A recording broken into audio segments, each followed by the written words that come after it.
Still not as frustrated as I was with Dalvin Cook because Aaron Jones actually fucking plays every week. So yeah, I get it. That. He's going to win me some weeks and he might put up a couple duds, but I'll take that.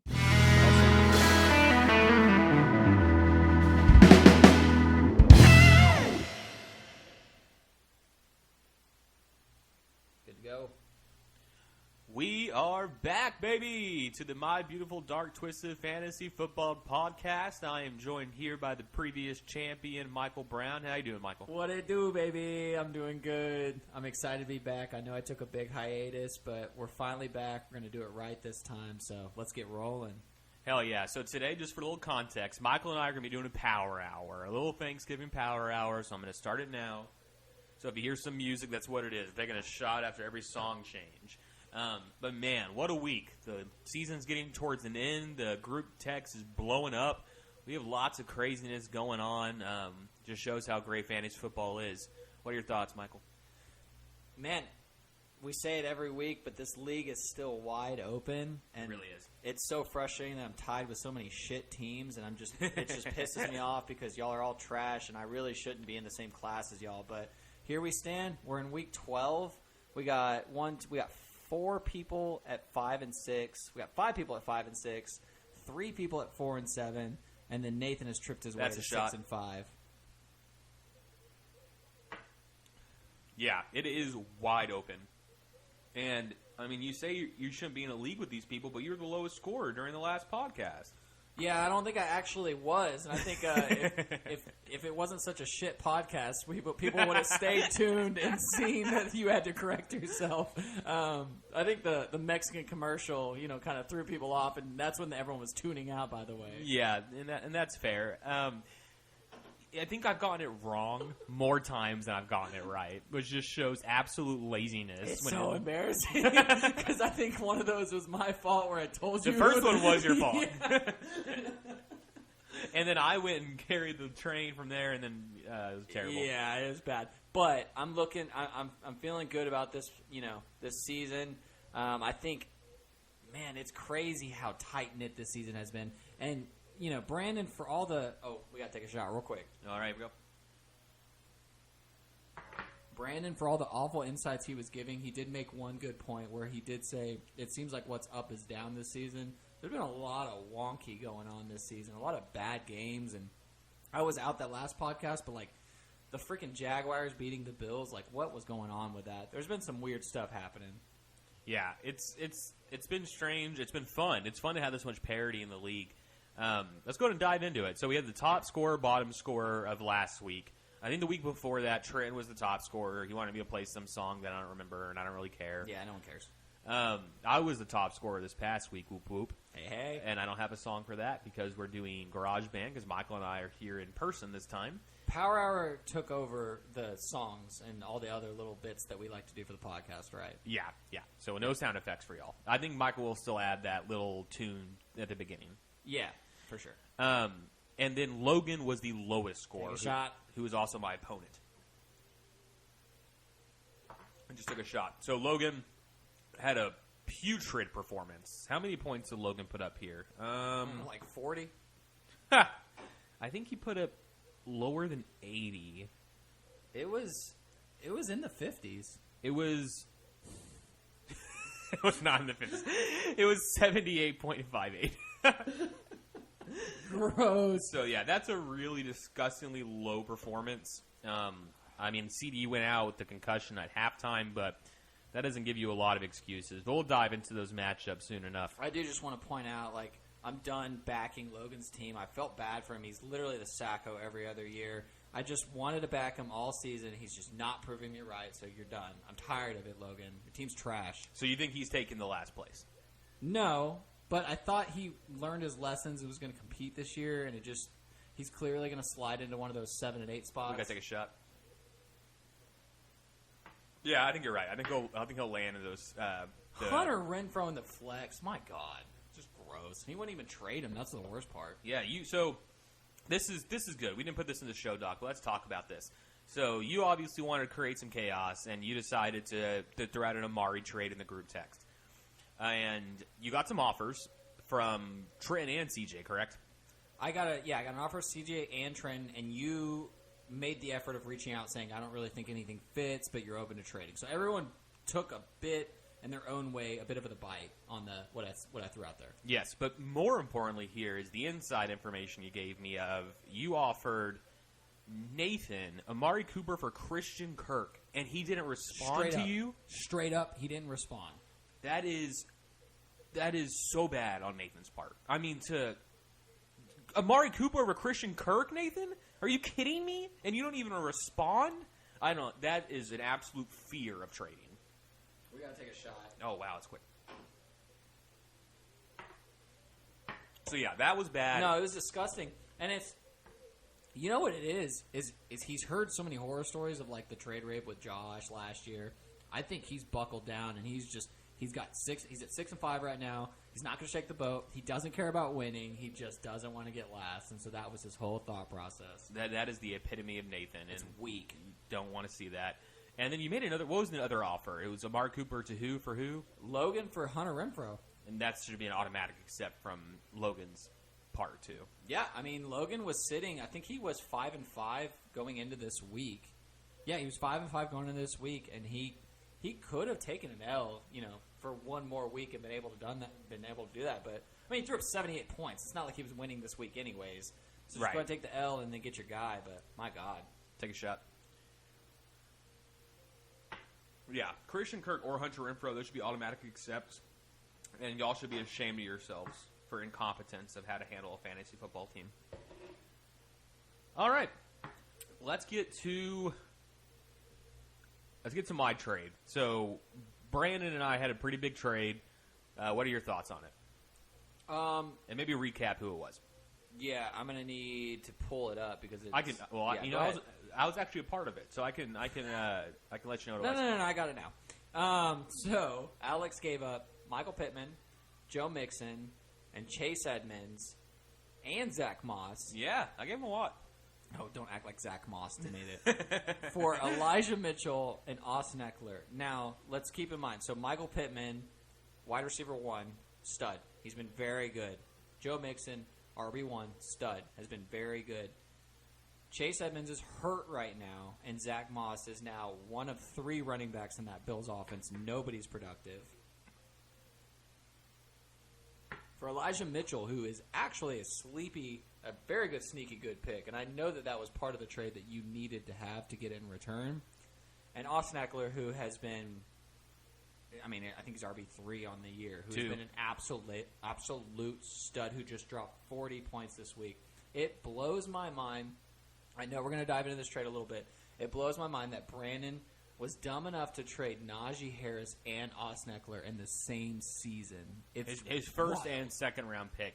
And I am a firm believer, 2-time champ, second nerds, that the best way to get a championship is to load your roster with stud players. Get as many first and second round players on your team as you can get.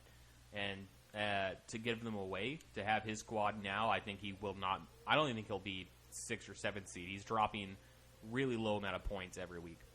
Yeah, I think we do need a shot real quick, but okay. We talk every year about the trade that sets someone up. I think this was the trade that got you the championship. It's just wild that Brandon didn't think to probably block the guy who's going for 3 championships in our league. Like, it was an awful trade. It's going to set you up to really have a championship run. You were literally running with Devontae Adams, Tyreek Hill, and now you have Austin Eckler. So yeah, but I'm still surrounded by a bunch of duds. So what Alex just did there is he's trying to soften the blow and not show that he took such advantage of Brandon. So I just want y'all to know, all the shit everyone gives me, I'm sitting in the room with a guy who's the real culprit right now. No. He just gave me a look and smiled. No. I'm going to do whatever I can to always win, and y'all know that. But I will say that my team is still not as good as CJ's. To have a core of Dalvin Cook and Jonathan Taylor. And Jonathan Taylor was from you, by the way, you son of a bitch. So you did that. That's a bad trade. Yeah, CJ is the best team in the league, and he's pretty deep. He's had some injuries this past week. We'll dive into that. But yeah, okay, so we had our trade. I guess now it's time to talk about the current events of the group text. Today the group text blew up a little bit. Everyone had some opinions.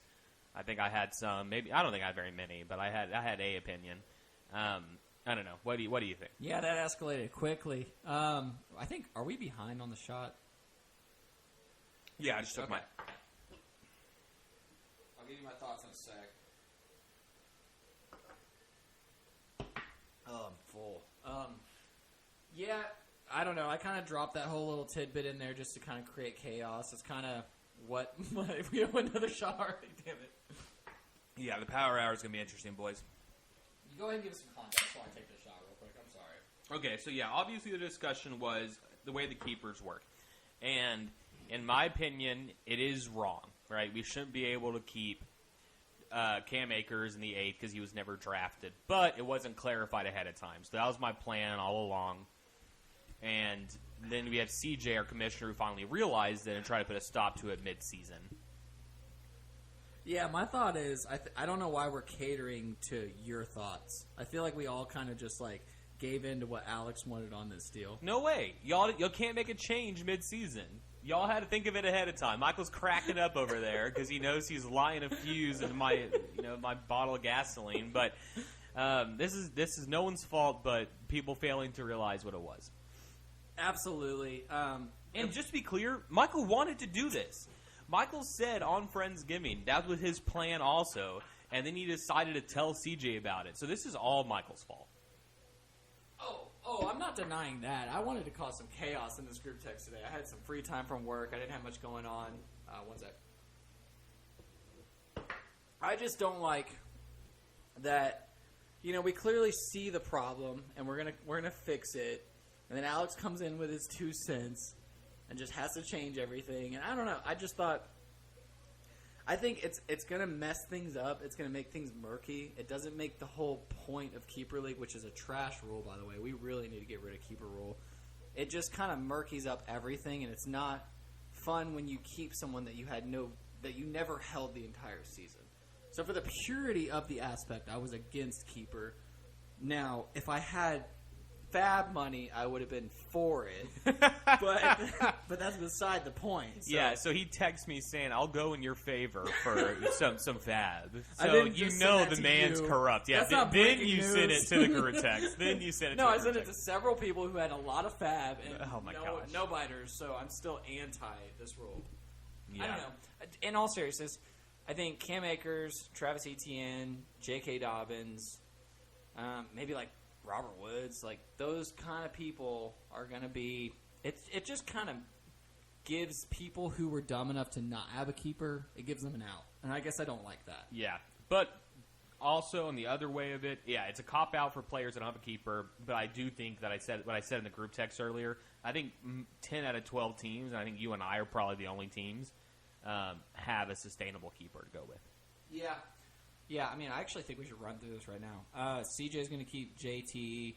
Logan's going to keep Derrick Henry. So wait, let's pause on that. So you think JT you keep in the first? Yeah, absolutely. Even if he's the 12, even if he's the first overall pick, that's your keeper. Yes, because you have the higher chance of him not being the first overall pick. So my point is, are you going to take the bet that you're going to get JT from 7 to 12, or are you going to try to gamble with someone better than JT for your 1 through 5?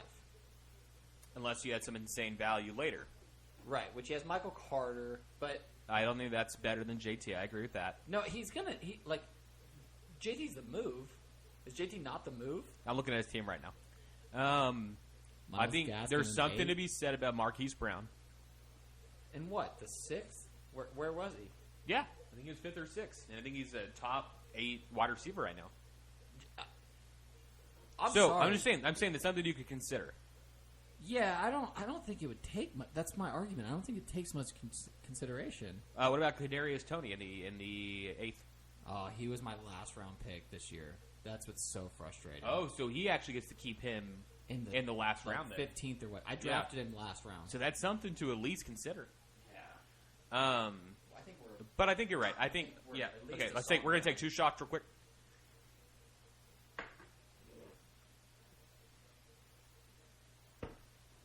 This is quality entertainment for you people. Yeah, I don't fucking like his team. I'm going to be honest. You don't like his team. I'm just kidding. Are you looking? Okay. Let's get back to the keeper conversation. So I liked where you were going. Let's try to peg everyone's keeper. So I think at the end of the day, I think you're right. I think JT is the best option. He's probably a top 2 pick next year. Redraft with no keeper. Where would you take JT? Third? Second? Second. I would take Christian McCaffrey first, just because of the 8 reception floor, and then I would take Jonathan Taylor. Okay, over so Alvin you're Kamara. taking the 80-something% chance that you're not going to be the third pick. Yes, but it's also the value of what could you get later. If No, that's my you can point, get a though. stud later, like a 5th round or later, that's a lock-in. Take a shot. I think taking JT at 7 is a better value than getting a good guy in the 6th round. That's how top-heavy this fantasy football game is. And that's how valuable running backs are. So I agree with you to the most part. I think that's a good pick. You're about to say Logan. So what's Logan's pick? I think it should be Derrick Henry. And I've come full circle. I know I was a Derrick Henry hater. I would take Derrick Henry. He's Mike Williams is interesting. Elijah Moore is hit or interesting. miss. I love Elijah Moore. As a last-round keeper, right? Was he drafted? No, he was not drafted. Okay. Also, Maybe an 8th round. Okay. All right, so Logan, you're probably right. Probably Derrick Henry. Logan could take CD in the 3rd, maybe. Or could keep CD in the 3rd. Matt Stafford's also probably a viable keeper, but keeping a quarterback seems rough. Fuck. Again, their song change. Song change.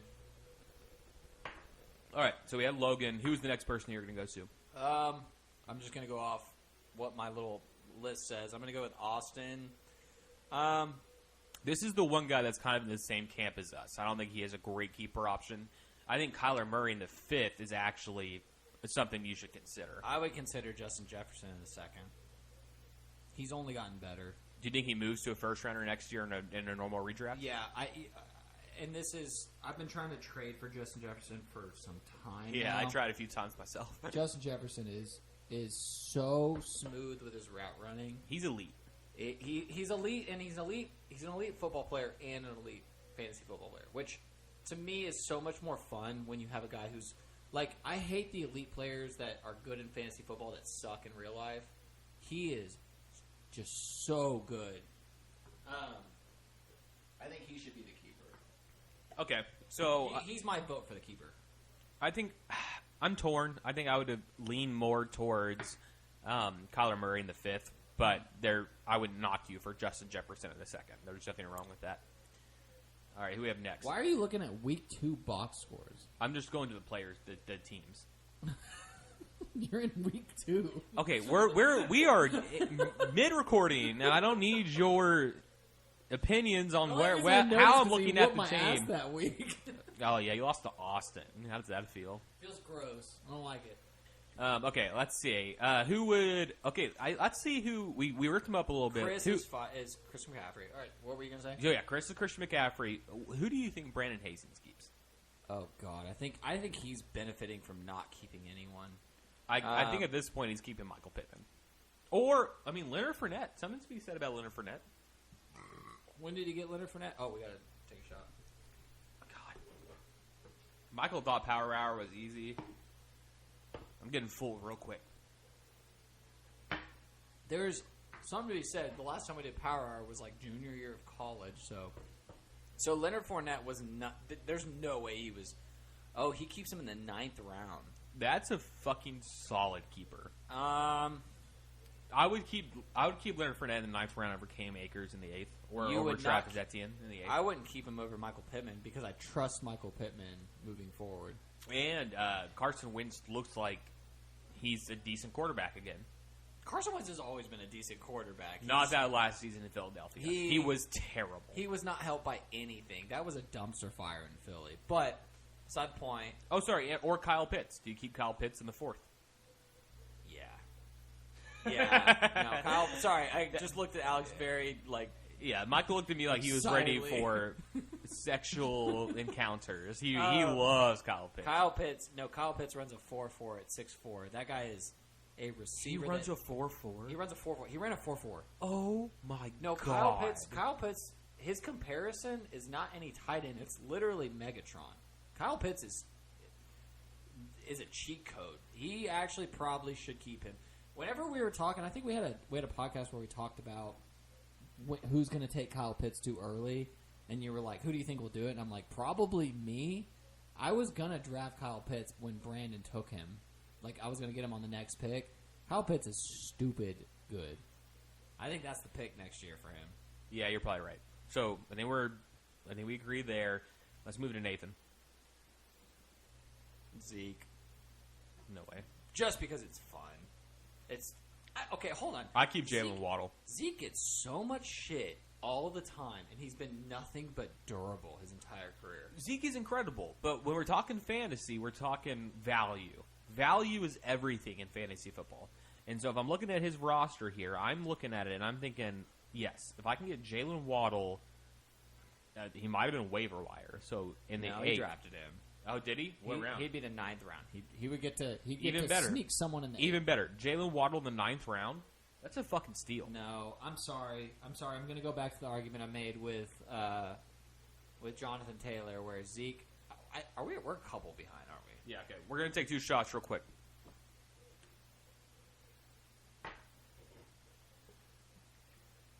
So while I pour this, I'm going to make the same argument where Zeke is, as long as he plays, he's going to be a top 6 pick. I think it's okay to take the bet on, say you keep him and you have the first overall pick. Okay, you landed Zeke. And honestly, so the fact that Chris has Alvin Kamara and Christian McCaffrey makes this whole dynamic interesting. Because there is a prize in the first round, but I still think you're comfortable taking Zeke with the chance that you might use him in the first round because he's so durable and he's so safe. We talk about you can win your league, or you can't win your league in the first round, but you can lose it. You're not going to lose your league by taking Zeke in the first round. As a keeper, though. Keeper is value. You got to think, if he doesn't take him in the first round, he gets somebody else in the first round and keeps Jalen Waddle in the 9th round. And Jalen Waddle would probably be a 4th or 5th rounder. So we don't know that quarterback situation. I don't know. I think Zeke is safe. I think I would be perfectly comfortable keeping Lamar in the 5th round. I agree with that. Yeah. I agree with that. Song change, shot. All right, next we'll move on to let's go to Josh Durant. Debo. Abso-fucking-lutely. It's not even. I don't even have to look at his team. Yeah. No. Debo's. Do you know what round he was drafted in? I think it was a 9th round pick. That is so unfair. And I was trying to trade him early in the season specifically for the keeper aspect. I hate how freaking transparent I am on this damn podcast. 7th round. So I would have kept him in the 6th round. He would have been my keeper in the 6th round. So Josh is going to keep Debo. Yeah, he'd be fool not to.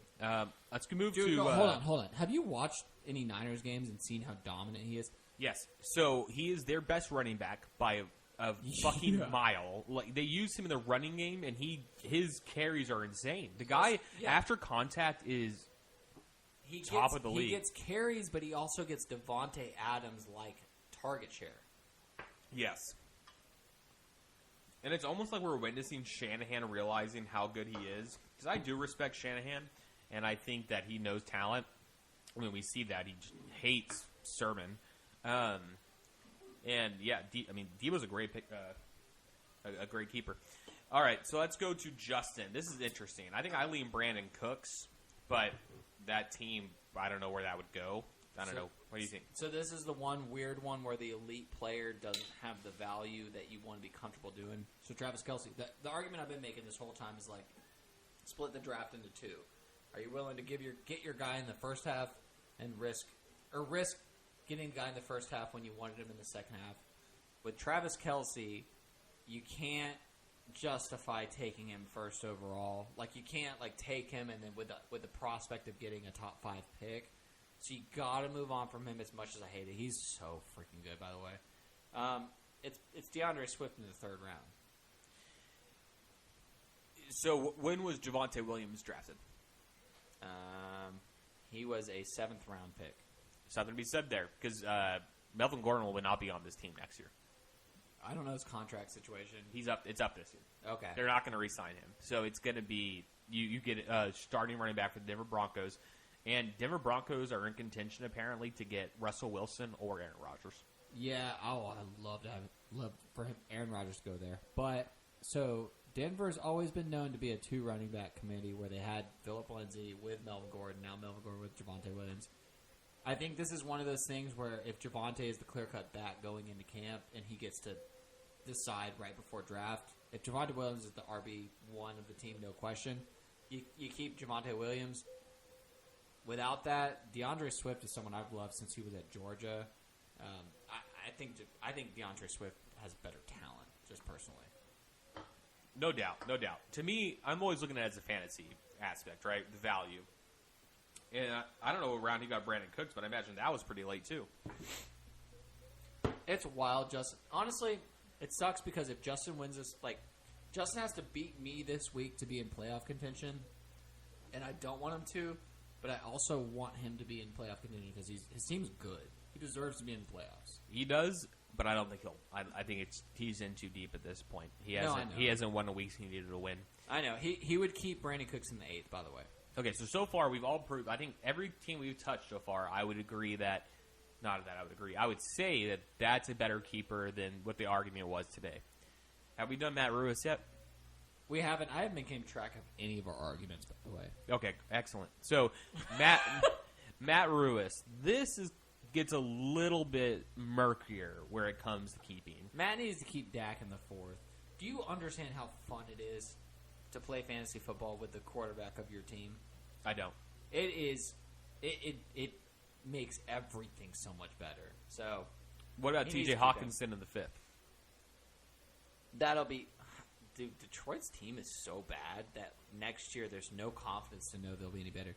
Have you noticed, TJ had his breakout, first couple weeks, and then ever since then he's been very average at best? Look at his... No, he has. I have noticed that, yeah. Yes. It's wild, and it's because Detroit is so bad, so it's I don't think they're going to spend their top 2 first-round pick, or their top 2 picks on receivers, so it's the playmakers aren't going to change anytime soon, so why would you think that TJ's not going to get double covered as a tight end next year? I don't know if I want to keep him. Okay. I think just because tight end's so thin, getting a guaranteed shot, by the way, getting a guaranteed guy there is very valuable, and I hate the idea of keeping a quarterback. But you know that Dak in the 4th is going to continue to give you great production. All right, who else have we not covered? Me and you. Yeah, and then that's Trenton. where the argument comes into We play. haven't covered Trenton. Yeah, Trenton's okay. probably the funnest one. Yeah, we'll give this guy his time of day. Trenton has keepers galore. And I think Michael beforehand, him and I had a glass of scotch and kind of talked about it. And you have Cooper Kupp, you can keep in the 3rd because he traded. And that was Michael's pick. And then I said that I would keep Jamar Chase in the 5th. But even on top of that, you have Devontae Smith, who I have no idea what round he was drafted in 9th. So, hold on. We got to stop you there because this changes everything. Jamar Chase was the 6th round. Then it's an automatic pick. Michael said, yeah, he's away from the mic a little bit, but he said, yeah. I don't see how you can't pick a top 12 wide receiver in the 6th. And that's going to be very interesting. Because I bet Cooper Kupp goes in the 1st round for the first time in his career. So that's going to be very, very interesting. And I actually think that's a risky pick in the 1st round. I agree with that. I think, and I love Cooper Kupp. He's not a slot receiver. People keep wanting to act like he's an Amendola, Edelman, Wes Welker type just because he's white. I don't know what the case may be. That man is a bona fide wide receiver 1 from NFL standards, football standards. He is... Oh, my gosh. Every bit the ace on that team. You got to bring race into it because other than the fact that he's white, he's elite. That's a legit thing, though. No, it is. Yeah. People think he's a slot receiver. That man is beating people in every facet of the game. The guy can wide out. He can slot. They use him like they use Devontae Adams. He's legit a blocker, too. Yes. I don't know if you noticed this. He's a good blocker in the run He's an game. elite blocker. Yeah. wild. He is an excellent wide receiver. Oh, my gosh. It's another shot, boys. We are halfway, by the way. Woo! Okay, and then as far as me and you, so I think it's probably pretty well known that I plan on picking somebody up and then keeping them. No. But if you had to look at my team and say who would I keep, well, what would you stab at here?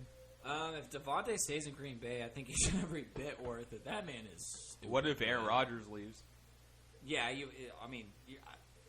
if both those guys stay, Devontae Adams is like putting up Antonio Brown peak numbers. Like, that guy is stupid good. I don't think people realize how good that guy is. He's the best wide receiver in the league. Yeah, and I think he made a comment earlier this week that was like, it's getting kind of dumb answering this question every time, like on who's the best receiver. It's him and then everyone else. We got a shot coming up. So you have done exactly what you were talking about earlier with, loading your team up with first-round picks, and thank you, Brandon, for fucking running the league with that one. Yeah, I don't know. I think I don't know who your keeper is. I think your keeper is exactly who you plan on doing. Or I could keep Elijah Mitchell. But even that, you have Raheem Mostert coming back. So my keeper situation is the worst in the league. And then lastly, you would keep Devontae Adams. I guess so. Yeah, I guess so. And let's take a look at yours real quick. So, okay, I mean, it's your team. What do you think? Well, who would you keep? So Chris Godwin is the front runner at the 4th round. The third, actually, he'd be the 3rd round, so I don't actually like that as much anymore. I could keep DJ Moore in the 4th round. I don't really like that. Jalen Hurts in the 12th round is probably going to be what it is. I assume he's going to be the starter next year. I don't think they're going to have a draft pick high enough, and also this quarterback class is so bad that I don't think I'm going to have to worry about an incoming quarterback. I think Jalen Hurts is kind of a fantasy cheat code because he's not good at real football, but he's really good at fantasy football. Oh, absolutely. That's where fantasy and real football collide the most as quarterbacks. And this is why I've always been a big proponent of 2 quarterback leagues in fantasy football, because rushing yards trump all. I tell you what, I want to put this thought out there because I'm going to forget about it, and I've been thinking about it for a while. We need to have interceptions be -4 points. -4. Specifically because if you talk to any coach or anyone who talks football, they say turnover margin is always the key indicator of who wins and loses. Absolutely. And I think I don't like the aspect of bad passers being given a pass. I want bad passes to be really negative, and I think we bumped up the passing touchdown from 4 to 6. I think we need to pump up the interceptions from -2 to -4. That's interesting, and I this is the first he's mentioned it to me, so I have no idea how to digest that, and I would need more time to think. But I am interested. I also, and I think we've talked about. God damn it!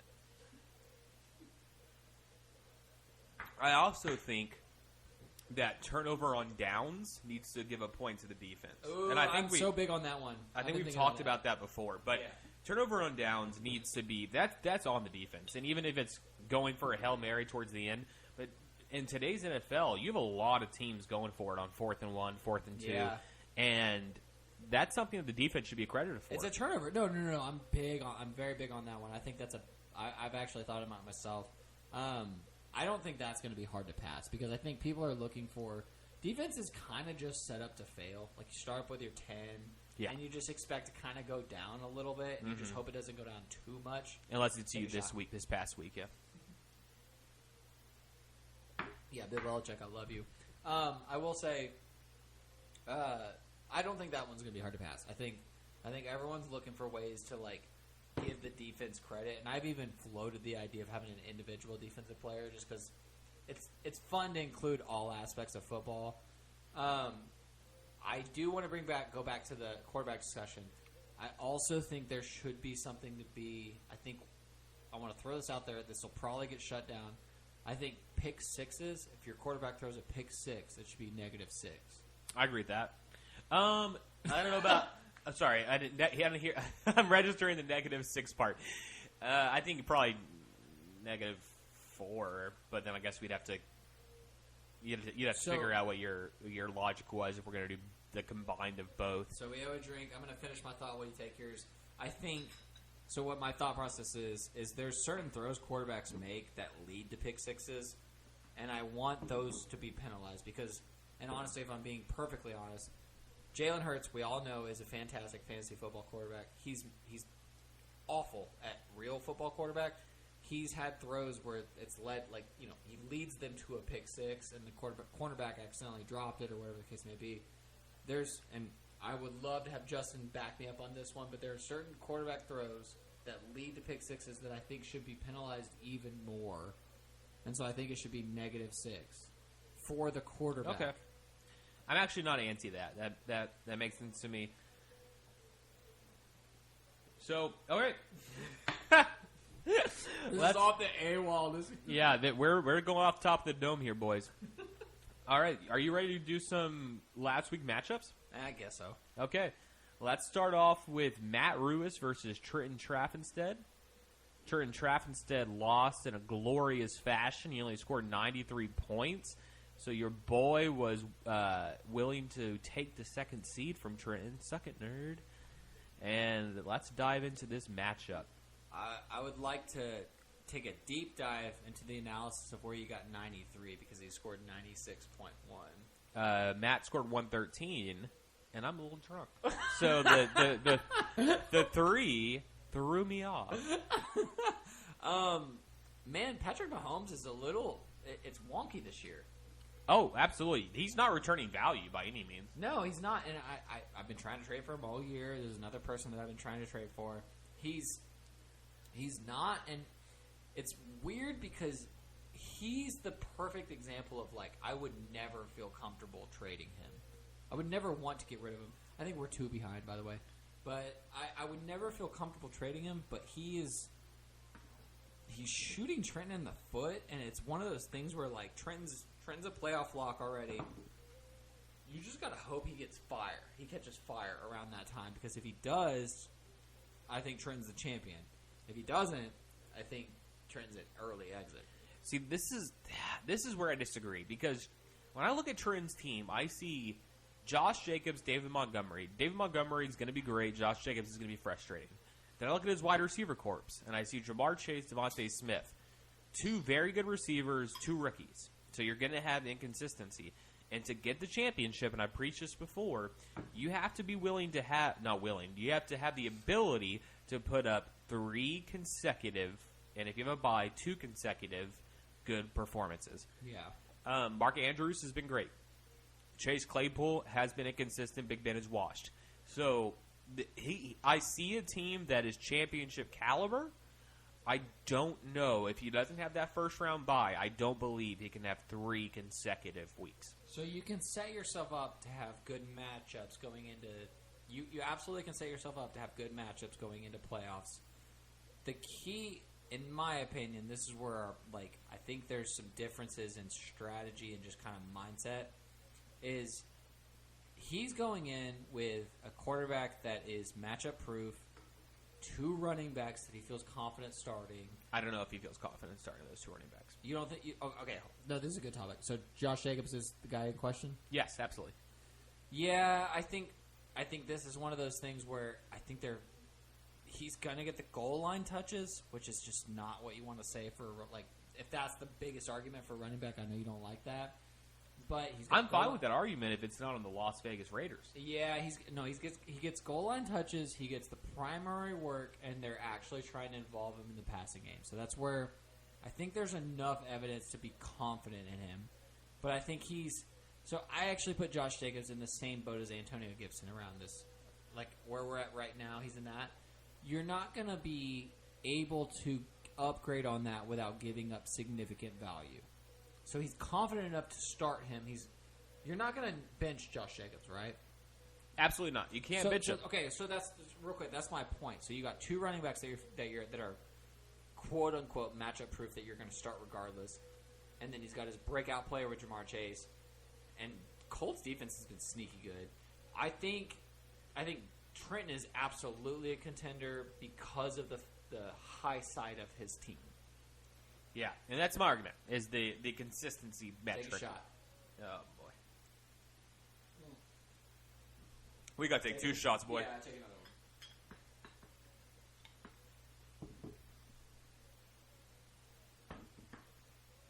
one. I just don't know if I look at a team here and think this team can consistently win, where he can win 3 weeks in a row. Real quick, so I think your team is my favorite right now. Is CJ's the only team you're worried about? No, I'm worried about Trent's team. Make no mistake. I would not want to. Okay. I would not be excited to face this team. I guess that's where when my I look point's at going. as an outside analyst, I'm looking at it as to get a championship, you have to win. It used to be 3 games in a row. Now it's 2 games in a row if you can get a bye. But Trent and I are in a battle here for the second bye spot. And so if he has to win 3 games in a row, I don't think this squad has it. No, I think Trenton desperately needs the second seed so that he can shorten the amount of dud weeks, because his team is very boom bust. I think he needs to shorten the amount of weeks so that he only needs to string together 2 good weeks. Because I think if he needs 3 good weeks, he's going to set himself up for failure. So you have Trent's team. Okay, let me give you this hypothetical. You look at this team. Your anchor is Patrick Mahomes, who has been iffy this year. Right. Then look at the rest of your team. Are you trusting these players, your wide receivers are predominantly rookies, to give you consistent points? No, I'm making moves, but I feel like that's a different conversation because I operate different than Trent right, does. and he should make moves because someone could trade for Devontae and have an incredible keeper, but trade deadline's coming up. Trent, was that a can plug? you get it? Was that a plug? No, for me, good trades. Devontae, No, did you just drop Devontae as a plug? no Devontae Smith, Oh, okay. the different Devontae. Okay. Okay, so let's I've move never over to, noticed that till just now. Go ahead. let's move over to Matt's team. I have always, and I still like this team. He should not have traded CJ, as he would right now be looking at Dalvin Cook on this team also. We have a couple, by the way. But, all right, so we're going to knock down a couple shots real quick. I'm totally with you. I liked Matt's team from the start until he gave the CJ trade, because CJ just double stacked up. CJ's loaded. But I like Matt's team. I don't know if he'll be able to make it into playoffs. I like Matt's team as the 7th seed versus the 8th seed. That's where he stands right now. Yeah, because he's dealing with a lot of losses. So, overall, Matt beat Trenton. Cooper Kupp was on bye. Yeah, can we give Matt some love, though? He started Devontae Freeman, who paid off very great. Mike Evans caught a big touchdown. Mike Evans is literally game by game so boom bust because that offense operates through Chris Godwin and also through the running game. Stephon Diggs got his touchdown. He got 13 points from his kicker. It's one of those. It's crazy how much that helps. Kickers are dumb, dude. Kickers are so dumb. They've got to be eliminated. We've got to add an extra flex. But yes, Matt's team won here. These are 2 lower scoring teams. It was a must win for Matt and Patrick Mahomes. The overall Chiefs-Cowboys game was very disappointing. All right. That was enough analysis. What else we got? Let's move on to Stinky Pits versus Gas and Ass. All right, 2 ho-hum managers in our league. So I heard an interesting story that a certain team didn't have a quarterback leading into Sunday and was fortunate enough to have, I don't know, someone in our league that mentioned, hey, you should have a quarterback. Your quarterback's not going to play. Apparently Lamar Jackson was known to be out for some time, and no one thought to put in a bid. I don't know if you can elaborate a little bit on that. Yeah, so I texted Nathan Sunday morning when Lamar was pulled out that he should start Cam Newton because he needed a quarterback starter. And CJ created his own rule. You know, I'm anti our commissioner. And so he was able to get Cam Newton in his starting spot. Nathan, I don't want to hear you bitch anymore. It's just nonsense. But what he did is he put in Cam Newton, like Alex said, and he got 30 points from him. Even though, all right, so as a DJ Moore owner, and this was also a game where they played Washington, so I had Antonio Gibson. I paid very close attention. Yeah, this is a big game for you. Yeah, I paid close attention to it. Cam Newton is still just as awful. Cam Newton is still a bad thrower of the football. Yeah, so did you watch the game then? Yeah, no, Okay. I watched the game. So I'm going to take a quick talking point here. So he is bad at football. He is.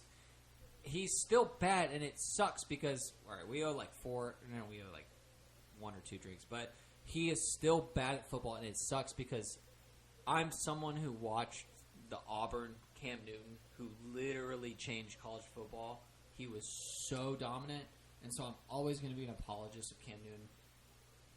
He's a bad thrower of the football. Yeah, his shoulders and fucked that man up. That man lost the football game because he wanted to run on a third down when he could have just. And this was especially bad because he could have checked it down to DJ Moore on an out route. He missed that route. He wanted to run. Cam Newton is going to burn people in future weeks, but he had his good fantasy week, which was weird. He benefited from it. Zeke got hurt, still was able to put up 12 points. Put Cowboys bias aside. Zeke is such a good keeper. I would always want to have Zeke on my team. Jalen Waddle still is such a stud. Keenan Allen, PPR master. And then he had Tyler Lockett, who didn't burn him this week, which was weird seeing him get a 15-point game because he actually just put a middle of the road. He played Stinky Pitts, who I would be extra mad if I were Brandon because 112 is about your ceiling right now. So I don't know if you want to touch on that. No, it is the ceiling. You're absolutely right. Ryan Tannehill, 4 picks. Your quarterback put up 11 points. There's better days ahead. Let's talk about overperformers. Joe Mixon had 2 touchdowns. That's not going to happen every week. I had Joe Mixon. I like Joe Mixon, but that's just not going to be the way the game script goes.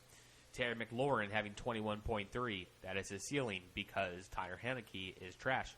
Michael Pittman had 4.3. You can expect better days, but his schedule is tough. Kyle Pitts is a rookie tight end. You overdrafted him.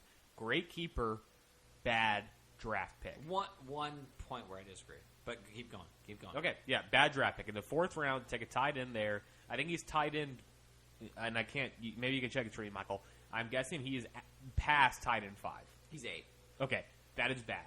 For a 4th round pick, that is bad. And this is a team I don't like, and this is a team that deserves to be, in my opinion, in the Sackle Bowl. Yeah. Well, that's what you fucking deserve when you trade Najee Harris and Austin Eckler. Yeah. No, you deserve it. And his running backs are still his best parts. They're still his best parts. Yeah, you'd think he would have just downgraded at both. You'd think he would have gotten Tyreek Hill out of that deal. Right. Would you have been willing to give up Tyreek Hill for Austin Eckler? Straight up? You have to throw in Zach Moss, and he throws in Marvin Jones. No. Okay. Because I just... Well, there's a little break for Brandon. I like... I just, and Brandon and I, just to be clear, Brandon and I discussed that trade for 8 hours. Literally 8 hours. I was at work. We discussed it for 8 hours. Like you proposed it through text in the morning and you'll text it throughout? Or? Yeah. No, we were on the phone. It was an 8-hour phone call. I've had week-long discussions that didn't come to fruition, so it's got to be satisfying when you finally get that guy to let you bend over and put your... No. All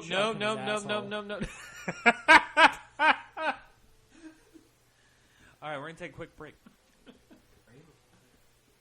I don't think I can. I'm asking Michael if he can pause it so I can go urinate. Go ahead and urinate. I'm going to just talk about... I'm going to have Michael just talk. So I'm going to sing the doxology while y'all are... Yeah, I don't like Brandon's team. I just think it's kind of nonsense how you could literally give up Najee Harris, who is a rookie who will only improve. He was your 2nd-round pick. And then you give him up for next to nothing. You literally gave him up for Leonard Fournette. Like, let's be real. And then you give up Austin Eckler. I thought the whole process, in the thought process in it, was I give up Najee Harris because I believe in Austin Eckler so much. So when I saw Austin Eckler get traded, it was just confusing to me because it's like, clearly you didn't believe in your team all along. And what's even crazier is now you're starting Russell Wilson, but you don't want to trade Ryan Tannehill, but you also pick up Tyler Haneke. There's no logic behind any of this while you keep Michael Thomas. So... the good thing you have going is you have Justin Tucker. But I don't know where else I go from this. And don't think, not everyone's out of the loop. Like, what are we doing trading for Alvin Kamara when he misses 3 straight games? Like, come on. I mean, I'm glad Mark Ingram's on your team and you traded to get him, but Mark Ingram is not Alvin Kamara. It's just going to suck that you literally bought Alvin Kamara for 3 games. No, not 3 games. You're going to get him for 2 games. You're not going to keep him. And you're going to give him as a first-round pick next year. So, you've been gone for a while. I dug into Brandon for a little bit, and I picked a random team and just started drilling into it. So, Chris was the team that I picked. Okay. Chris traded for Alvin Kamara only to get him for 2 games and then not use him as a keeper. And now I got to take a piss. So you go ahead and take away with that. So we're talking about... Your best friend. All right. So I want you to talk shit about your best friend's fantasy football team. Yep. That is 4-7, has Christian McCaffrey and Alvin Kamara. He traded for Alvin Kamara. Alvin Kamara's missed 2 games now. So he gets Alvin Kamara for 2 games. Won't keep him. I don't know what you do with that. That's got to be freaking frustrating. All right. So, I will always defend Chris. Chris... the good thing Chris did here is he traded for Mark Ingram. And when he traded for Mark Ingram and he only gave up Zach Moss, who's borderline droppable, honestly, he was able to fill in that Alvin Kamara row. And Alvin Kamara, when he's there, is getting eaten into by Mark Ingram. But when Alvin Kamara is gone, it's really Mark Ingram's backfield. So I don't have any issue with that trade. That was a good trade on Chris's part. Chris is 4-7. Is that what he is? Which is not great. But that's mainly because of CMC, right? You're putting so much stock into CMC. Obviously, Allen Robinson didn't pan out. But Chris's team isn't terrible. It's just not elite. He hit a lot of duds when it came to the trades. Michael went to urinate. The power hour has gone to hell. Let me go ahead and take our next matchup. So our next matchup, we're going to go ahead and have CJ versus Austin. So no surprise here. CJ took the win. But let's talk about why. Jonathan Taylor with 50 points. And I'll get Michael's input on this because Michael was a fool to trade Jonathan Taylor. But Jonathan Taylor had 5 touchdowns. And usually when you see a running back go against a defense like this, you're thinking, oh, this is a problem, right? I'm not expecting a high output, right? Oh, they're going against Buffalo's defense. There's no way this could be a good output. Wrong. 50 points. Imagine being Austin. We've all been there, right? We're all looking at our team. We're all deciding on, oh, this is going to be a good week for me, a bad week for me. 50 points from Jonathan Taylor. I mean, I don't understand how you cope with that. You're on your Sunday. We all look forward to Sunday. We're watching our games. Then Jonathan Taylor proceeds to drop 5 touchdowns on you. I bet Austin was in hell. And here's the worst part. He dropped 140. Yeah. Austin dropped 140, and he needed to win. Was he third score on the week? So I was 163. CJ was 152. Austin was was third with 140. Yeah, that's the most frustrating. And I still will say it's more frustrating when you score 90 and your opponent scores 91. Because, you can always fall back to, oh, I played well. I can't control what my opponent does. But that's got to hurt when week 11 he's sitting – I think he's 4-7 now. He was 4-7, could have been 5-6, which is – doesn't seem like a big difference now. It's but we know our league, and that's playoff picture. Yep. So you're facing that already. Austin, hey, what did you say about Chris? That's where I left you off. Okay, sorry. I was saying how I thought he did a good job getting Ingram as the backup. And because he only traded Zach Moss for Mark Ingram, and when Mark Ingram's there, Alvin Kamara gets no work. Yeah, sorry. Mark Ingram gets all the work. Sorry. Yeah. And then that his record is a big piece of because CMC hasn't been there. Full disclosure, I only picked Chris because he was the first team I saw, and I just thought I needed to shit on someone. Yeah. So Chris, that's on Michael, and that's not on That's on me. That's on me. You have literally my 2 favorite running backs. You're gonna be fine. The rest on CJ's team, I'm starting to think that he did win the George Kittle trade. Yeah, he won that. right? I think we all knew that going in. No. Remember last podcast we were talking about how it seemed more like a name value because he'd given up Schultz and someone who I can't remember now. Was Kittle coming off an injury? Yes, Kittle was injured all season. So we were all saying, it was you, me, and Chris on that pod. Yeah, I remember that one. We were saying that we didn't think that was big of a deal for CJ. But the reality is it is looking like that offense is Deebo Samuel and George Kittle. And I think how do you look at CJ's team and say my team is better? I mean, it's asinine. Look at this team. Okay, George Kittle, since he's come back, 20.1, 16, 13.4. All games have included a touchdown. You've got to hope when you're playing Arizona, LA Rams, and Jacksonville, two of those three are actually good defenses, so I'm actually thinking this out loud. I think Minnesota, Mike Zimmer is actually mini Bill Belichick when it comes to, like, shutting down the best player. Like, Mike Zimmer is dedicated to shutting down the best player. Seattle's probably going to eat. Cincinnati, I don't think they had the linebacking core to actually shut him down. Atlanta, actually, looking at the playoff schedule, George Kittle is actually pretty strong. CJ's my favorite right now in terms of, like, winning the league. Okay. Yeah.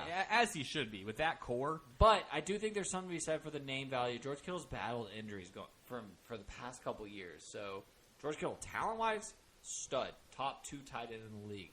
Yeah. He's battled injuries. He'll never play 17 games. On Austin's side, Justin Jefferson, we already talked about him. He is elite. Okay, so Austin traded for a couple guys. Austin traded for Darren Waller. Darren Waller comes with you at an 18.6 performance. That's what you traded for. Let's talk about how Deontay Johnson is a PPR fucking lock. I've been trying to trade for him for so long. Dude, that guy's floor is like 13. His ceiling is probably like 25. He is... It's funny because... So, I don't think a lot of people know this. Deontay Johnson led the league in drops last year. He had a big hands problem last year.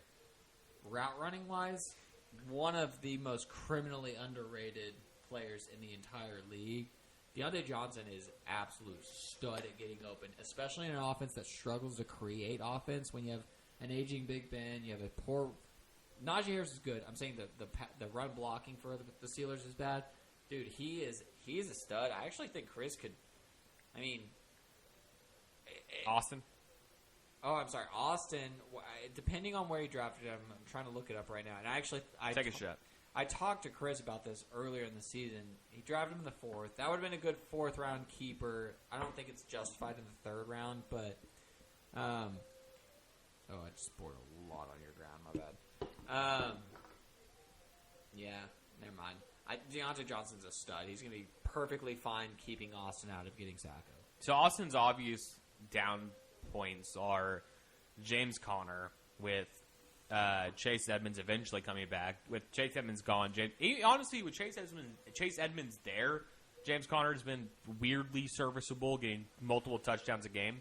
Yeah. What are your thoughts on the New England running back situation? You have Damian Harris, who's clearly the incumbent, the best running back veteran-wise on the team, but then you have Ramondre Stevenson, who looks like he's probably the best running back on the team.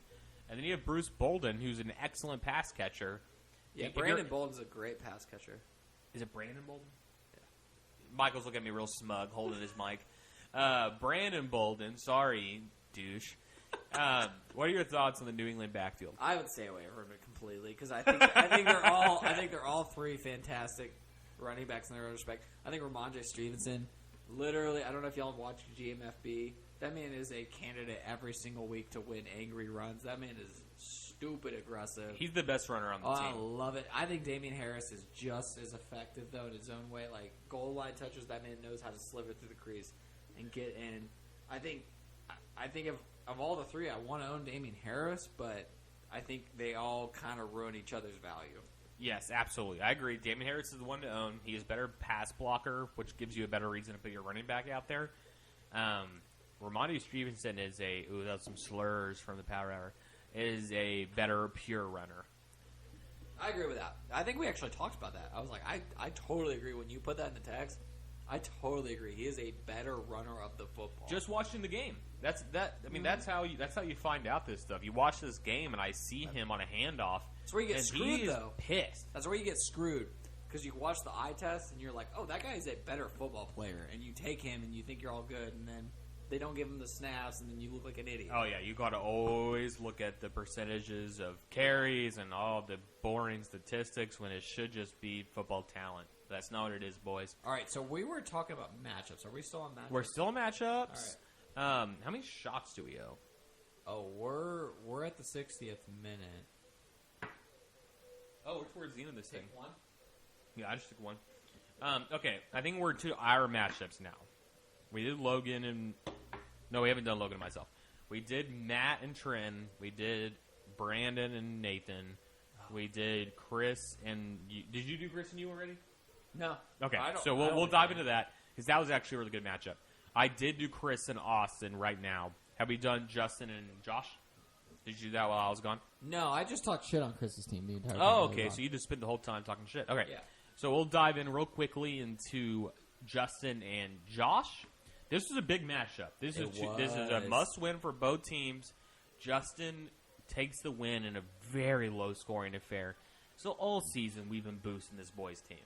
We've been boosting this guy's team all season. And the first couple weeks, he dropped massive points. But really, the reality is he's been inconsistent. Have we boosted him too much? Yeah, no. So his team, we have a bonus round going on. Look at the TV, by the way. I don't know what's going on. We're watching 2 Indian men in headdresses in a bonus round, and now we've moved to a graphic of opening a beer and 3 African American ladies doing a dance. But they're dancing fine. I think Justin, because that was the issue. I think Justin has. You look at his team. He's got bona fide stud fantasy football players. When you talk about Josh Allen, DeAndre Swift, Adam Thielen, he's got good players. The problem is his points for looks so solid, but he might be the biggest boom bust player we've ever seen. So I just real quick want to run through a little bit of his stats because it's a little bit bonkers. So he scored 157, and then he scored 124. He 168, 88, 116, 99, 111. Like he is. I'm hearing a lot of scores under 120, and I think to get a dub most weeks you need 120. No, I agree. But I feel like that's kind of alluding to my point. His high is literally 160, and his low is 90. Like it's huge variance. It's wild, and it's got to be frustrating, and especially when like you look at Trenton's. Trent has a boom bust team too. It just worked in his favor. I actually put Trenton and Justin's team very similar to each other. Just strength of schedule kind of worked out in Trenton's favor this season. I agree with that. I think. And I don't have any stats to back this up, but I do think that an elite wide receiver actually beats an elite running back because an elite wide receiver on the high end gets you in the mid-30s. So, an elite running back gets you in the low 20s week to week. That's just my opinion. So I do know a stat that I got to give credit to. It's Mike Clay of ESPN. I don't know if you know who that guy is. Yep. He's phenomenal. Of all the shit I get for ESPN, Mike Clay is phenomenal. Mike Clay is very good. Yep. So 2.5 targets equates 1 carry. So to benefit your argument. Oh, that's interesting. Yeah. So and I don't know. This is where I'm a little bit like the drunk me is like mad at myself. I don't know if that is for running backs only or if that's receivers, but I assume it's for PPR in general. But it's 2.5 targets equates 1 carry, which absolutely, if you can get one of those stud receivers, works in the favor of the argument that you were making just now. Yeah. I don't know. I don't fucking like Justin's team, though. I'm going to be honest. You don't? Okay. That's just simply. I mean, I look at his team. I see Josh Allen. I see Josh Allen, DeAndre Swift, Adam Thielen, who's a touchdown monster. He should not be returning value, and he is in spades. Travis Kelce's obviously great, and Brandon Cooks was a steal, even with his 3.8 points. It's weird. It's weird that it landed this way. But I don't think he makes playoffs. All right. This TV is bonkers. So earlier we were drinking our glass of scotch, Michael. You told me you thought Josh had the worst team in the league. Yeah. Let's look at this team. Give me your breakdown. Because he has Deebo Samuel, who's great. He has Nick Chubb, who's great. The rest is up for question. Yeah. I'm going to start with the positives. Kirk Cousins is sneaky good. And Josh has been pounding that table all year. Kirk Cousins is a sneaky good fantasy football quarterback. He's been bit with an injury bug with Nick Chubb being out, and then he had Chris Carson go out. Rob Gronkowski, granted, he traded for that out. If it weren't for Deebo Samuel, this team would be astronomically lower than the next contender for Sacco. Like, if he doesn't keep Deebo, it's a disrespect to Deebo. And James Robinson's RB14 on the year. He's not winning him games. He's just he's keeping it afloat. Like, James Robinson's the perfect RB2 for a team that's actually contending for a championship. I don't think he's going to do anything to keep him out of the Sacco. I think this team is gross. I think Josh, the fact that he's 5-6, like, that's a blessing in disguise. Like, if I were Josh, I would be praying that I get one of those 7 and 8 seeds because it's going to be rough if he's contending for Sacco. I think he is the worst team in the league. My second option is probably Brandon's team. It'll be interesting to see. He's running back heavy. He did a terrible job trading running backs.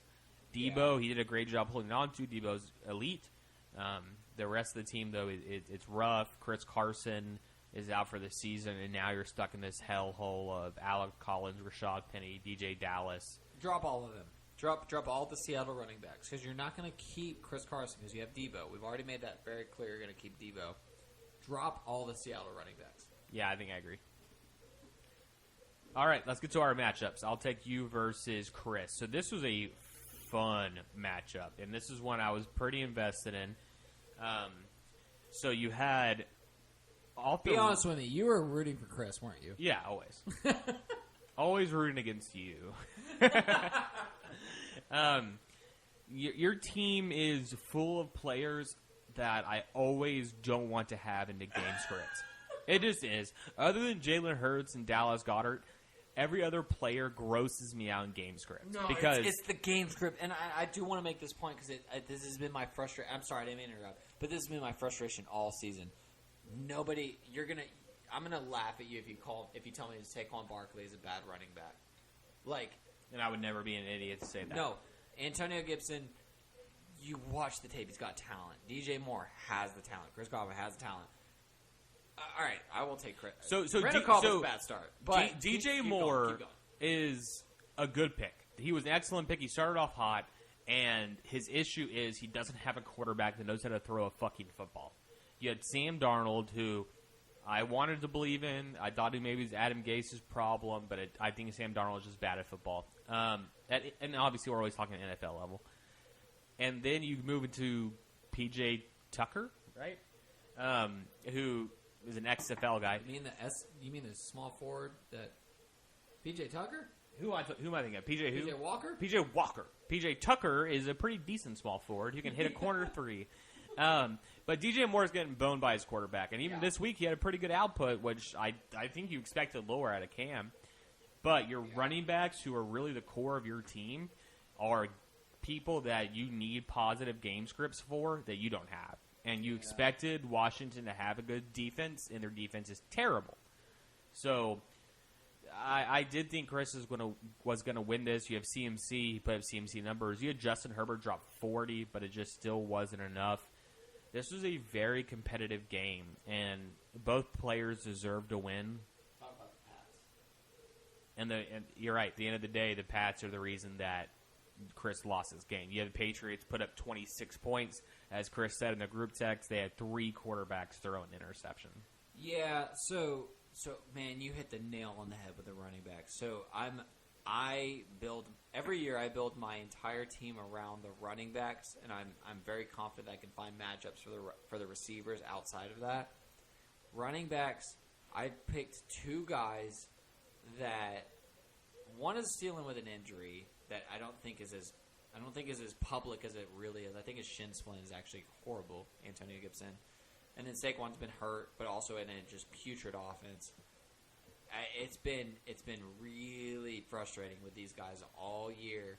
I went in this week needing a win and praying that Alvin Kamara didn't start. That was my number one thing. Then when the Patriots scored 26, I felt really confident to not trade Amari Cooper. If say the Patriots scored 10 points, I would have traded Amari Cooper for next to nothing. This was a big matchup. Like a Christian Kirk. Yeah. And then this was a big matchup that, honestly, Chris needed too. Like, if we're going to be real, like, Chris needed this win to get in the playoffs. And Chris is still last seed. So even though it's still not over for him, yeah, this was a must-win for both of y'all, and you won by 3 points. So it showed, and he started 2 tight ends, which never feels great. But that was the matchup of the week for sure. All right, let's go to move on because this podcast is running long. Hope y'all are enjoying it. Myself versus Logan, which there's probably not too much to dissect here. Logan's team shit the bed, but anything you want to say, Michael? So I don't think before last week anyone had doubled points. So Nathan doubled my points last week, and you doubled Logan's points this week. I really do think that was the first time when Nathan did it to me, and then you did it literally the next week. I didn't know that. Yeah, it's actually kind of wild. Nathan was lucky that Brandon's an idiot and gave him Najee Harris, and then Mike Williams had kind of a gamey play at the end of the game. Or not a gamey play, it was a game winner. But it was a deep play that boosted Mike Williams' otherwise poor performance. Logan was in a bye week hell. He had Melvin Gordon out. He had Matthew Stafford out. He has Derrick Henry out. Tyler Higbee out. Like, let's give him some credit. He just kind of took the L on this one, was okay with it. Honestly, the only thing I want to talk about is how you can drop 50 points from one running back and not be the top scorer. So, like, your team popped off. Props to you. Your team is one of my favorites. It kind of pissed me off that CJ didn't win, but it's got to feel good to watch a Packers game and watch just pure dominance. So, yeah, I'll toot my own horn here. This is the first time that my Packers have had their stack actually pay off. Okay. This is the first time that Aaron Rodgers had dropped 40 or whatever, and then Devontae with 30. And it's been a frustrating stack to watch all season long because the games are finally supposed to go off, and Devontae has COVID. Oh, and now Aaron, who's immunized, has COVID. And so these two actually combine together. My saving grace here is that the Packers play the Vikings Week 17.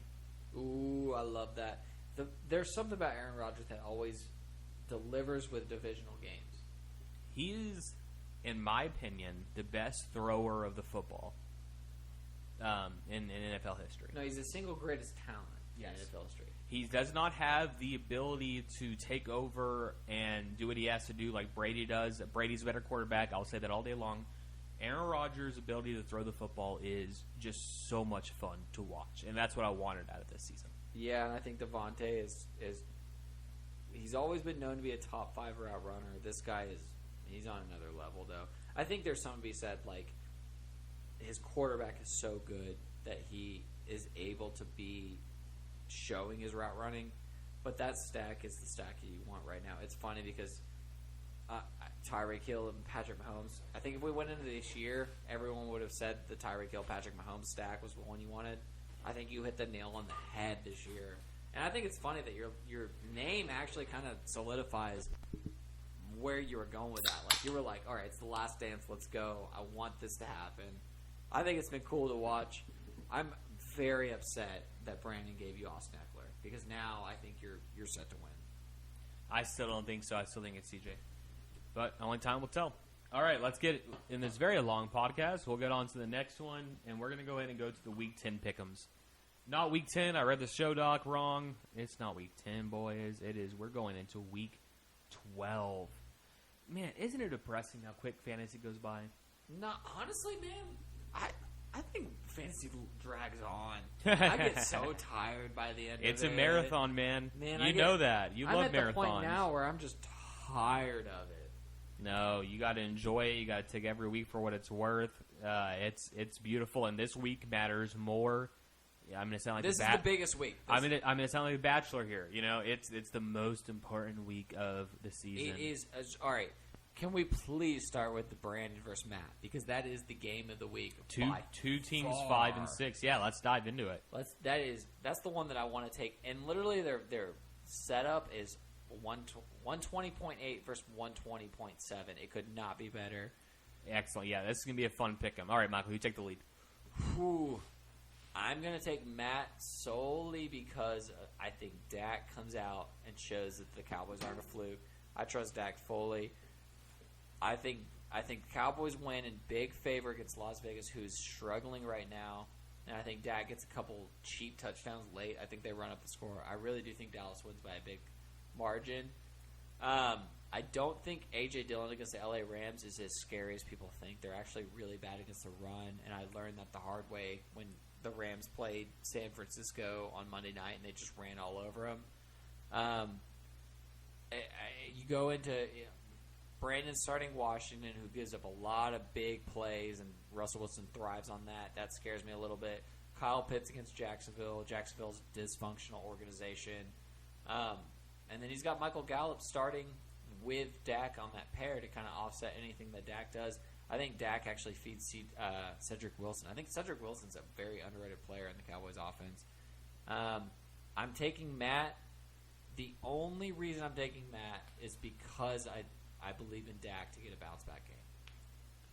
I think I agree because I'm looking at Brandon's matchups. I'm seeing Joe Mixon against Pittsburgh with I'm assuming that. How long is TJ Watt? They're all back, by the way. Minka Fitzpatrick and TJ Watt are back. Okay, then yes, I'm taking that for sure. I think Joe Mixon against Pittsburgh is going to be a pretty big slugfest, divisional defensive game. Terry McLaurin versus Seattle, whose defense has been decent. Okay. And Jacksonville's defense kind of stepped up, so I worry about Kyle Pitts, and especially Atlanta cannot figure it out. And I can't imagine a more frustrating injury career than Matt Ryan. Yeah, I'm taking Matt too. So we're in agreement there. I'm taking Matt. You're taking Matt. Mine's mainly because of matchup, but I agree. Russell Wilson has not looked right yet since his surgery. It'll be interesting to see what happens. I don't believe in bad teams making playoffs, so I think Brandon's going to lose. And Brandon's team is dog shit. All right, next matchup. I'm scrolling down on my thing. Week 12, I'm going to go ahead and do Trenton versus Logan. So this is not a huge needed win for Trent. He's pretty much already locked into playoffs. Logan needs this win. He's 5 and 6. He needs to get even. He needs to get to 500 to get into playoffs. He has Matthew Stafford versus Green Bay. I think that's a slam dunk hit. He has Najee Harris versus Cincinnati. I think that's a slam dunk hit. Mike Williams versus Denver could be disappointing. Elijah Moore versus Houston could be banging. So I like Logan's team here. I'm looking at Trenton's side now. You have Jamar Chase against Pittsburgh. I kind of do like that, actually. David Montgomery versus Detroit could be fucking disgusting. Joe Burrow versus Pittsburgh. Pittsburgh's defense, I think, is probably middle of the road. This is tough. And Trenton's projected to win by a landslide, which is... Oh, okay, Logan doesn't have a defense in. I think I'm taking Logan. Logan. I love the kind of the underdog. One thing I look at, Melvin Gordon against the Chargers defense. So the Chargers have been known to, and I think they said this in the Monday Night podcast or the Monday Night program, which I love, or the Sunday Night program, where they're willing to just throw two safeties deep, just let you run all you want until you get into the green area, and then they're just going to try to stuff the box from there. I think Melvin Gordon gets a solid, but also frustrating, 12 points because he runs so good yards per carry, but doesn't get in the end zone, which is what you actually need from a guy like Melvin Gordon. I think Trent's got David Montgomery, which is I think will probably perform on Thursday without Justin Fields. I know that probably hurts him a little bit because of the running ability of Justin Fields. I think Dave Montgomery actually has a big game. I think the Thursday game against Dallas and Las Vegas, I think Josh Jacobs, I said it earlier, I think they're going to be behind, and I think they're going to be throwing a lot. I think this might be a Kenyon Drake game. I'm actually leaning Logan a little bit. I don't think the matchups are as great as someone might think. Now, the one outlier, Pittsburgh is a notoriously good defense who is not good right now. Yes. Their secondary is really bad. Everyone looks at Pittsburgh like they're a super hard defense, and that's just not It's the the same case. as Chicago. Chicago's known to be a good defense. They're not good. Pittsburgh is not good right now. They are really struggling on the outside. I don't think Joe Hayden's going to be back, which is their number one corner. I think Joe Burrow and Jamar Chase connect for a touchdown. I'm still taking Logan, but if we're going to lose this bet, it's because Joe Burrow and Jamar Chase have a big day. Yeah. We'll see. So you said you're also taking Logan, right? Yes. Okay. But I'm willing to be very, very wrong on the sense that Joe Burrow and Jamar Chase connect. Okay. Well, let's go ahead and move on. We'll do Big Waller brand versus Chubby Chasers. Both these teams are towards the bottom of the pack. Both are projected in the 120s. What are your thoughts? Man, first off, Austin kind of hit with his new team name. You like that team. I actually really like that. Granted, I spent an entire season last year dedicating it towards the Big Baller brand, but I don't know. Just offset. I like that. I do not like that he's starting Tyrod Taylor. I don't care how bad the Jets defense is. You cannot trust Tyrod Taylor. He is a perennial backup quarterback for a reason. Cordero Patterson's probably going to eat, even though I don't see why you would do that. And then Justin Jefferson, San Francisco's not. So we touched on the New England running backs. Yeah. If you're Austin, how scared are you of starting Damian Harris versus Tennessee? I'm not, because you have to. What else are you going to do? You have to kind of own it at this point. You're not going to make a trade because you're going to hurt your team. Yeah. Right? So in that sense, you start him and you just hope he gets you 10 points. That's kind of where you got to be with this one. Yeah. Okay. Yeah, I agree with that. Yeah, and I like everything else. I like Darren Waller game script wise. I think Dallas gets out to a big early lead. Brandon Ayuk, I know he's been frustrating. Yeah, but Shanahan is coming to terms with him. Yeah, I know he's been frustrating. He's a talent. He's still talented. He's going to perform. Okay, going over to Josh's team, the Kirk Cousins experiment. Kirk Cousins is doing good. You got to give him credit where credit's due. Baltimore has been struggling on defense, specifically from an interior standpoint. I actually think Nick Chubb does okay this week. James Robinson, you just got to pray that he plays. T. Higgins has been absolutely not what you thought he was going to be. We all thought that it was going to be Jamar Chase. Actually, I don't know what your thoughts were. I thought it was going to be Jamar Chase, T. Higgins, and then Tyler Boyd.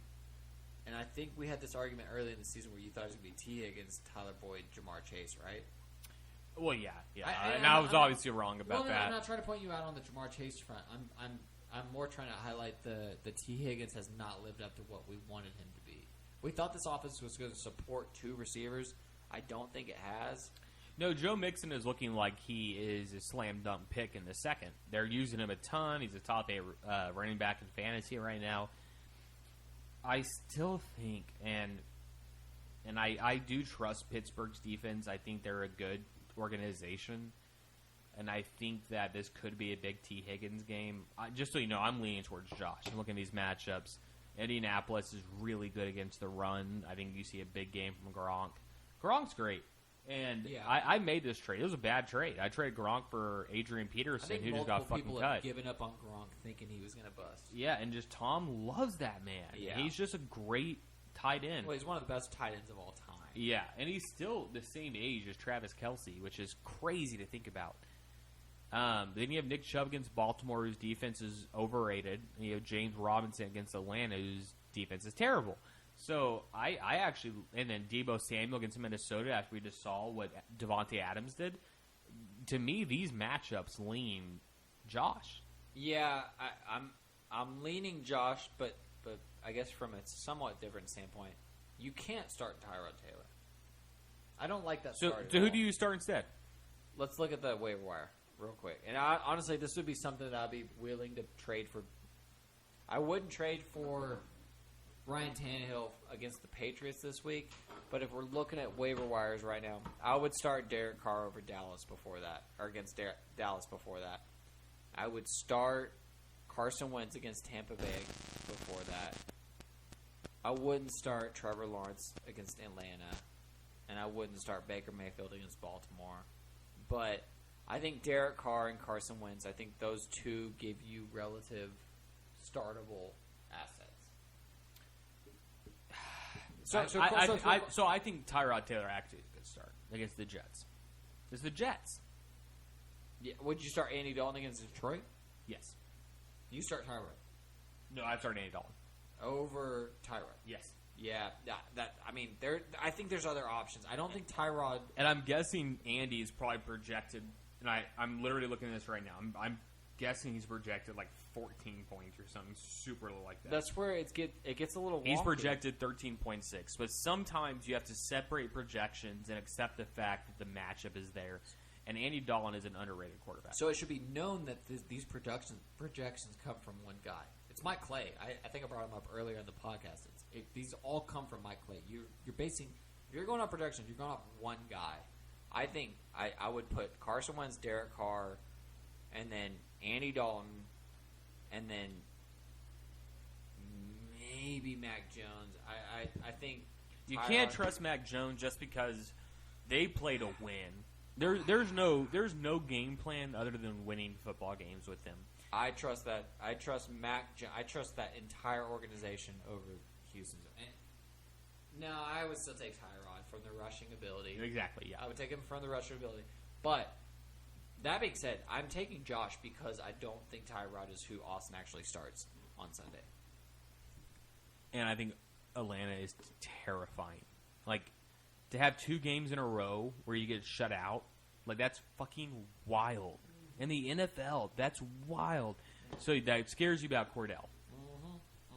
Okay, so who are we at here? Are we to us yet, or we have one more? I don't know. Did we do Chris and Nathan yet? I think we've only done a couple. We've done Josh and Austin.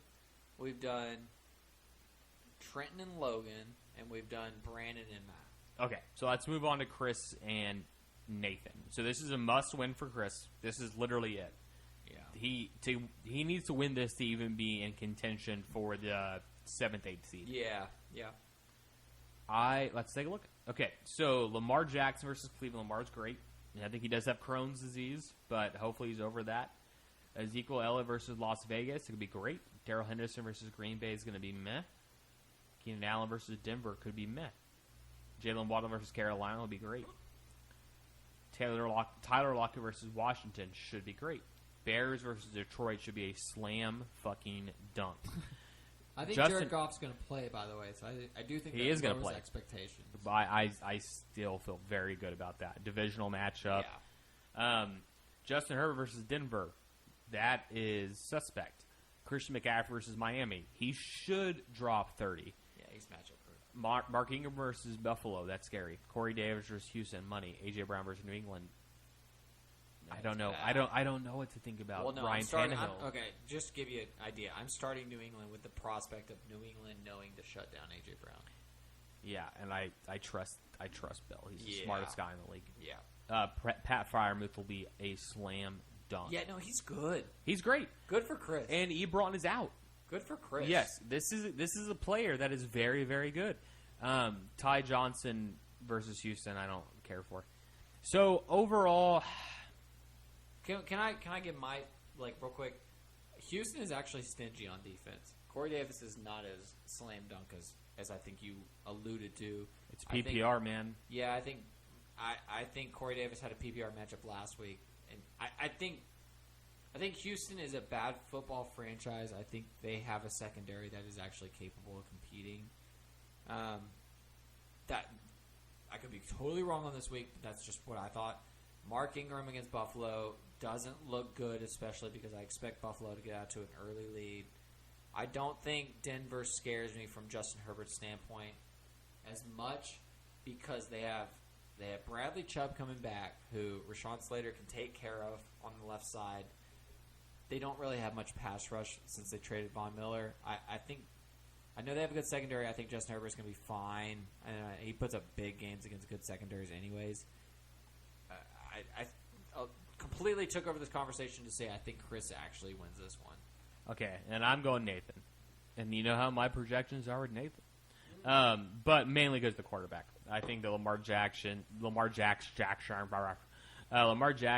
is going to give you a great performance, and I think Justin Herbert will give you a very middle-of-the-road performance. We need to assign someone to count up our projections or our picks and see what our percentage is. Well, what's Brady doing? You know, maybe we should reach out to Brady. Do you think he would do that to get back in the league? I don't think Josh will be in this league much longer. Yeah, Josh wants out, right? Yeah. I think by his play, he's showing he doesn't care. Yeah. Well, I mean, Logan literally said if he lost last year, he was going to quit the league. Okay, so let's go ahead. I don't blame him. All right, go ahead. All right, I'm going to move on to you versus Justin.